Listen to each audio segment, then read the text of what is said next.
முருங்கைப்பூவில் முட்டை சேர்த்து சூப்பரான பொரியல் செய்யலாமா? கடாயில் ஒரு ஸ்பூன் எண்ணெய் சேர்த்து எண்ணெய் சூடானதும் கடுகு உளுந்து சேர்த்து அது பொரிஞ்சதும் ஒரு பெரிய வெங்காயத்தை சின்ன சின்னதாக கட் பண்ணி சேர்த்துக்கலாம். இது கூட 2 பச்சை மிளகாவை குட்டி குட்டியாக கட் பண்ணி சேர்த்துட்டு இது எல்லாத்தையும் நல்லா வதக்கிக்கலாம். வெங்காயம் நல்லா வதங்கப்பட்டுருச்சு. இப்போ இதில் ஃப்ரெஷ்ஷாக மரத்துலேருந்து பறித்த முருங்கைப்பூவை எடுத்து தண்ணியில் நல்லா அலசிட்டு இதில் சேர்த்துக்கலாம். முருங்கைக்கீரை முருங்கைக்காயில் இருக்கிற மாதிரியே முருங்கைப்பூலையும் அதிக அளவில் இரும்பு சத்து இருக்குது. இந்த முருங்கைப்பூவை இதில் சேர்த்து லைட்டாக அப்படியே வதக்கி விட்டுட்டு தேவையான அளவுக்கு உப்பும் சேர்த்து வதக்கிக்கலாம்.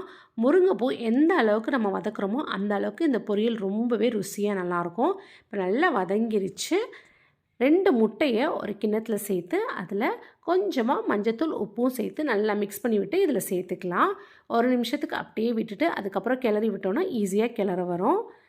கரண்டியை பயன்படுத்தி நல்லா இதை கிளறி விட்டுட்டு இதில் ஃப்ரெஷ்ஷாக இடித்த பெப்பர் தூளை சேர்த்துக்கலாம். பெப்பர் தூள் சேர்க்குறதுனால ரொம்பவே ருசியாக நல்லாயிருக்கும். அப்படியோ 2 நிமிஷத்துக்கு கைவிடாமல் கிளறி விட்டோன்னா பூ போல் நல்ல உதிரியாக இந்த முருங்கைப்பூ முட்டை பொரியல் ரெடி ஆயிடுச்சு. ரொம்ப டேஸ்ட்டாக நல்லாயிருக்கும். குட்டீஸ்லாம் கூட இதை விரும்பி சாப்பிடுவாங்க. ட்ரை பண்ணி பார்த்துட்டு எப்படி இருந்துச்சுன்னு எனக்கு கமெண்ட் செக்ஷனில் சொல்லுங்கள். தேங்க்ஸ் ஃபார் வாட்சிங்.